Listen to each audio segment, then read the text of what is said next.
जय श्री राम आप सभी को। तो आज की वीडियो में आपको बताऊंगी कि जो अयोध्या में भगवान श्री राम की प्राण प्रतिष्ठा है उस दिन अपने घर पर राम ज्योति कैसे जलाएं, राम मंदिर से आए पूजित चावलों को क्या करें, क्योंकि अधिकतर लोगों के मन में इस बात को लेकर कंफ्यूजन है कि आखिर इन चावलों को क्या करना है। तो वीडियो स्टार्ट करने से पहले मुझे एक कहावत याद आ रही है कि रघुकुल रीत सदा चली आई, प्राण जाए पर बचन न जाए। राजा श्री राम की सूर्यवंश की यह प्रथा थी जिसका जिन्होंने पालन किया और यह बात अयोध्या से ही साबित भी हो रही है। 500 साल के बाद अब रामनगरी में प्रभु राम का मंदिर बनकर तैयार हो रहा है। लाखों बलिदानों और सैकड़ों वर्षों के संघर्ष के बाद आज अयोध्या में प्रभु राम अपने दिव्य और भव्य मंदिर में विराजमान होंगे। तो आप सब जानते होंगे कि अयोध्या में 22 जनवरी को प्रभु श्री राम की प्राण प्रतिष्ठा होनी है।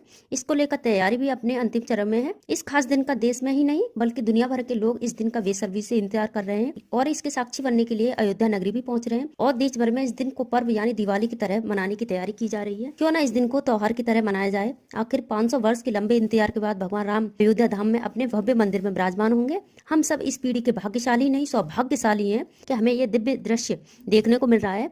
लाखों भक्तजन इस अद्भुत नजारा और रामलला के दर्शन के लिए अयोध्या पहुंचने वाले हैं। तो अयोध्या हर किसी का जाना संभव नहीं है, तो आप घर पर भी प्राण प्रतिष्ठा वाले दिन श्री राम जी की पूजा आराधना कर सकते हैं। इस दिन को खास बनाने के लिए भक्तजन हर गांव गली घर घर जाकर प्रभु श्री राम के प्राण प्रतिष्ठा के लिए अक्षत यानी चावल देकर न्योता दिया गया है। लेकिन ज्यादातर लोग इस बात को लेकर कंफ्यूजन में हैं कि श्री राम मंदिर से आए अक्षत के रूप में चावलों को क्या करें, किस शुभ कामों में प्रयोग कर सकते हैं, क्या चावलों से प्रसाद भी बनाया जा सकता है। तो इस बात को लेकर ज्यादातर लोगों में कंफ्यूजन बनी हुई है। तो इस कंफ्यूजन को दूर करते हुए इन चावलों के बारे में मैं विस्तार से बताऊंगी कि आप इन चावलों को किस किस शुभ कार्यों में ले सकते हो। तो जो श्री राम के मंदिर से आए चावलों को आप अपने घर के मंदिर पूजा सामग्री में रख सकते हो। जब भी आप शुभ कार्य के लिए घर से निकल रहे हो तो इन चावलों को तिलक के रूप में मस्तक पर लगा सकते हो। ये शुभता की निशानी है यानी शुभ है। ऐसा करने से कोई भी कार्य आसानी से बन जाता है। इसके अलावा जिन लड़कियों के हाल में शादी होनी है उनके पिता उन्हें सौभाग्य के रूप में राम मंदिर से आए चावलों से कन्यादान कर सकते हैं। ऐसा करने से जिस घर में बेटी जाएगी वहाँ बरकत होने लगेगी। इसके अलावा इन शुभ चावलों को नई दुल्हन अपनी पहली रसोई में प्रयोग कर सकती है। मान्यता है कि इससे माँ अन्नपूर्णा घर में वास करती है और इससे रिश्ते भी मजबूत होते हैं। और हम किस किस में ले सकते हैं मैं आपको बता दूं। इन चावलों को आप भगवान श्री राम की प्रतिष्ठा के दिन प्रसाद के रूप में खीर बनाइए और भगवान को भोग लगाइए, खुद खाइए, परिवार को दीजिए और दूसरों को भी दीजिए प्रसाद के तौर पे। वहीं इन चावलों को घर के मंदिर में भी रख सकते हो। मंदिर में पूजा पाठ तिलक लगाते समय इन चावलों का प्रयोग कर सकते हो जिससे सीधे भगवान का आशीर्वाद मिलता है। वैसे भी बिना चावल के कोई भी पूजा पाठ का कार्य संपन्न नहीं माना जाता है। पीले चावल से किसी भी शुभ मौके पर प्रयोग किया जाता है, इसलिए रामलला प्राण प्रतिष्ठा के शुभ मौके पर भी अक्षत यानी पीले चावलों का प्रयोग किया गया है। चावल देवताओं का अन्न है। राम मंदिर से आए पीले चावल को आप लाल कपड़े में बांधकर तिजोरी में रख सकते हैं। ऐसे इन पूजित चावलों को धन स्थान पर रखना धन प्राप्ति और आपके घर में सुख शांति और समृद्धि बनी रहेगी। इस तरह से शुभ कार्य और शुभ मौके पर आप इन शुभ चावलों का प्रयोग कर सकते हो। अब श्री राम की प्राण प्रतिष्ठा वाले दिन राम ज्योति कैसे जलाएं।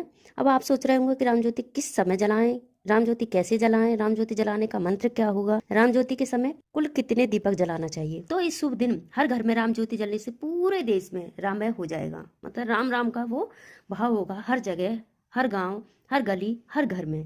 राम ज्योति प्राण प्रतिष्ठा के समय नहीं जलेगी। आप उस ज्योति को अंधेरे होने से पूर्व जलाएं। मतलब हमेशा जो दिया होता है उसे दिन छिपने के बाद, मतलब जो अंधेरा सा होता है, दिया का मतलब ही वो होता है अंधकार को मिटाना। आप उस टाइम दिया जलाएं। प्रभु राम के लिए आपको राम ज्योति मिट्टी के दीपक में जलाना चाहिए क्योंकि ये सभी जन सामान्य के लिए आसानी से उपलब्ध है। आप चाहें तो पीतल का दीपक का उपयोग कर सकते हैं। वैसे भी प्रभु राम भाव के भूखे हैं, हमारे अंदर वो भाव होना चाहिए। अब राम ज्योति जलाने के लिए आपको सरसों के तेल का उपयोग करना चाहिए। यदि कोई घी का दीपक भी जलाना चाहता है तो और ही अच्छा है क्योंकि हर किसी के पास घी नहीं होता। इस दुनिया में सभी तरह के लोग हैं, तो ये नहीं है आप घी के दिए जलाने से भगवान खुश होंगे। आप चाहें तो सरसों का तेल प्रयोग में ले सकते हो, तिल का तेल ले सकते हो, आप इनका तेल ले सकते हो एक मिट्टी का तेल को छोड़कर। तो प्राण प्रतिष्ठा के दिन आपको कम से कम एक दीपक तो जलाना ही चाहिए। आप चाहें तो 11 जला लें या इससे अधिक जला सकते हो।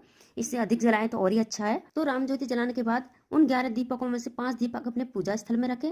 बाकी 6 दीपक घर के मुख्य द्वार पर दोनों तरफ रखें। एक तुलसी मैया पर रखें, एक खुले आसमान में रखें और एक आंगन में रखें। इस तरह से आप रख सकते हो। अब राम ज्योति जलाने के बाद मंत्र, तो मंत्र है ये शुभम करोति कल्याणम आरोग्य धन संपदाम शत्रु बुद्धि विनाशाय दीप ज्योति नमोस्तुते का उच्चारण करें। ये मंत्र याद नहीं है या पढ़ने में समस्या है तो राम नाम का जप करते हुए राम ज्योति जलाएं। राम से बड़ा कुछ है ही नहीं है।